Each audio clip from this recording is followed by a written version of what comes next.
All right. Hi, everybody. Thanks for joining us. I've got Grace here. Grace's company is kind of helps people with downsizing, organization, stuff like that. So why don't you start off by giving us your business name, where you're based, and what you help people with, and kind of give them a good sense of your business. Yes. My name is Grace Rehman. I am the owner of Organize with Grace, and I work primarily in collaboration with real estate professionals to help clients' homes become show ready.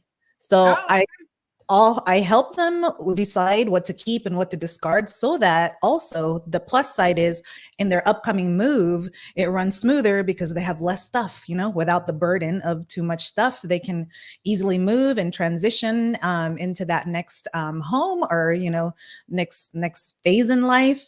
And I am based in Stockton, California.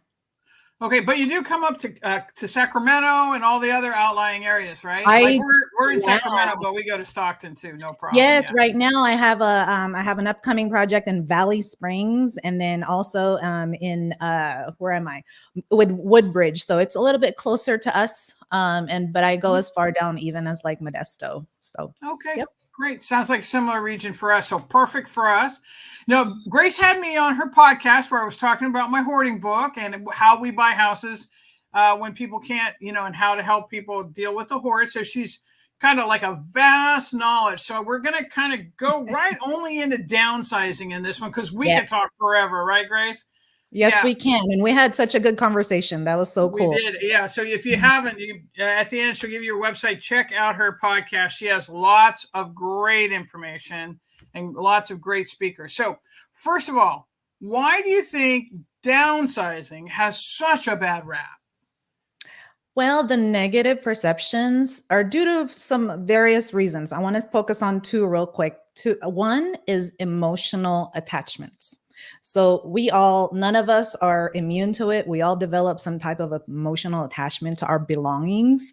So it's really difficult to let go. And then at times, even if it doesn't serve any purpose at all, we have a very, very hard time letting go. So that rolls into the another reason, which is the fear of loss, right? We all have that fear that, it can evoke those fears of losses and, all of these things that we can identify with memories, attached to them even with our possessions. So it really leads to that resistance to let go and that reluctance.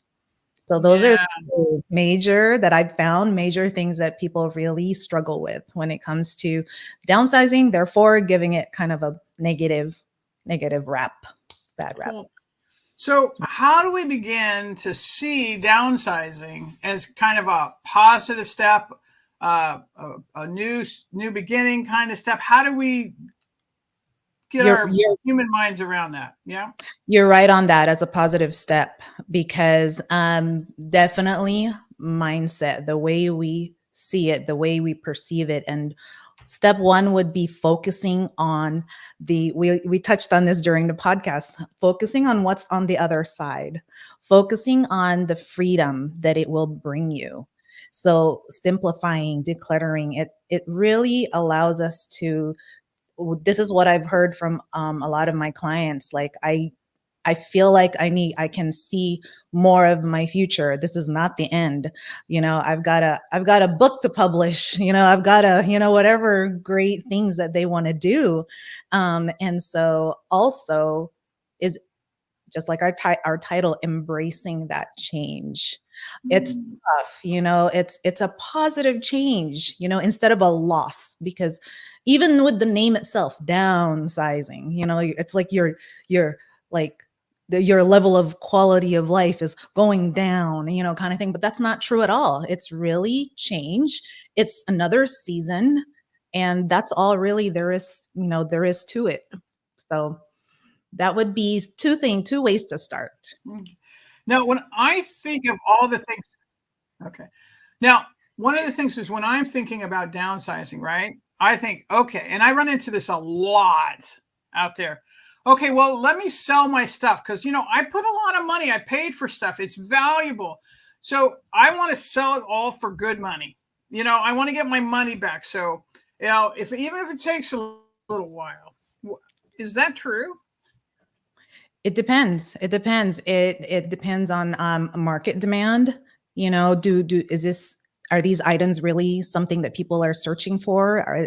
Are these items really something that they, the need they need at the time, depending on like the condition of the thing, the age, the trends, what people are looking for, and also, more importantly, we have to consider like the time and effort that it takes.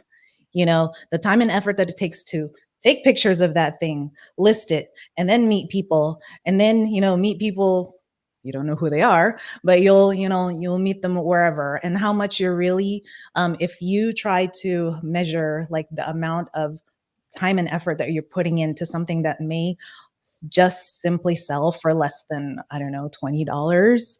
I mean, furniture is fine. I think, furniture can be something that could, potentially make some, money for you, especially if it's that one, piece of furniture that someone, really loves. And, but little things, even clothing, when you think about it, like, how much are you really going to get out of it? And then, the emotional cost, again, it goes back to that, like of holding on, of holding on to it solely for that monetary value. It really could potentially even increase even more clutter and even more stress, maybe more than you've begun with, because you're like, I'm not going to hold on to these jeans or, this coat, even though you moved to Florida and you don't really need it anymore. Well, we've tried that in the past to have like big estate sales for people, even if they had nice things, and it was never worth the time and effort and the money. I mean, we would have 4 people working all weekend and 3 days before and 3 days after, and they'd make $1,000. That's not that's nothing. It was, just you have to I would have consider, rather written a check than do that. So I get that. Yeah, you really have to consider, the amount of time that you'll put in and the effort. Is it really worth those few $100, even, Okay. rather than just donating it and letting it go to, somewhere where they can be used. So my another question I always get is, why do I need a professional organizer? Why can't me and my friends just get rid of stuff and go through and clean everything out? Why do I need to pay a professional person to come and do this? You do need to pay. You don't necessarily need to pay. Of course, you can definitely do it yourself. Like, I'm not discouraging that. I think I would prefer that, so that, one, you're really taking ownership and, taking responsibility of what the things that need to be done. But sometimes you need that objective eye, a set of neutral eyes to provide that impartial like viewpoint. Someone who is not attached to your things, someone who can ask you questions. And the most common questions I typically ask for with my clients is that, how long have you had it? When did you last use it? And is it something that you really need? So like these questions that if you ask them for yourself, like if you ask yourself these questions, you would probably give yourself an answer that's favorable to like, keeping it. Right? We want to trick It's easier to ourselves. lie to ourselves than somebody that you're paying, right? Exactly. And right And now, what I find when my friends and family are in the middle of this, or when friends and family are in the middle of it, all the emotions back and forth, and it all the becomes about the emotion. relationship and not the stuff. Yeah. And would you rather, would you allow the stuff to get in between your relationships versus simply hiring someone who can, who can help with these things? And for some people, it's worth it. It's worth it to, to hire. And one thing that does happen is that the process goes much faster. What you're paying for is the speed at which you need to get it done. Sometimes, like people need to move out of their home. It's been sold and it's like, they got to go and there's not much time, to decide. So you're really paying for the speed and the efficiency when it comes to like hiring a professional organizer. And then emotional support. I keep going back to that because like, I feel like that has been the most important aspect of, of having someone help you with getting organized or and getting decluttered. Like just that emotional support that we all need. We all need it at one point or another, right? Yeah, absolutely. So, Grace, how do people get a hold of you? What's the best way to reach you and talk to you about? Other thing is, I know that you have lots of tips and tricks and stuff on your website.